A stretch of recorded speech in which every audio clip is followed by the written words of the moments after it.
আজকের ভিডিওটা একটু অন্য রকমের। দেখো সকালবেলায় একটু চা বসিয়ে দিয়েছি আদা আর তেজপাতা দিয়ে। ছোটো মেয়েটার একটু ঠান্ডা লেগে গেছে, তাই ভাবলাম ওকে একটু দেবো, আমি একটু খাবো। তো দেখো মা মেয়ে দুজনে মিলে চা খেয়ে নিচ্ছি। তারপর বাজার থেকে মাংস নিয়ে এসছে, সেগুলো খুব ভালোভাবে ধুয়ে নিচ্ছি। বড় মেয়ে অনেক দিন ধরে বলছিল চিলি চিকেন খাবে, তবে এখন বানাবো না, রাত্রে চিলি চিকেন আর রুটি বানাবো। তারপর হঠাৎ দেখি বাইরে ঝমঝমিয়ে বৃষ্টি শুরু হয়ে গেছে। আমি বাইরে বেরিয়ে বৃষ্টির জলটা হাতে নিচ্ছিলাম, এত ভালো লাগছিল। তারপরে একটু মুখে টুকে মেখে নিলাম। আর এদিকে দেখো আমি উচ্ছে আর আলু ভাজা বসিয়ে দিয়েছি, আর এদিকে মাংসটাও ম্যারিনেট করে রেখে দিয়েছি।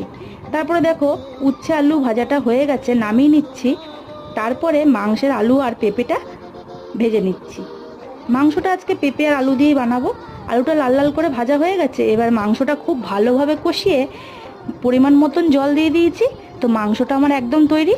তো বন্ধুরা, তোমাদের কাছে ভিডিওটা কেমন লাগলো অবশ্যই কিন্তু কমেন্ট করে জানিও। আজকের মতন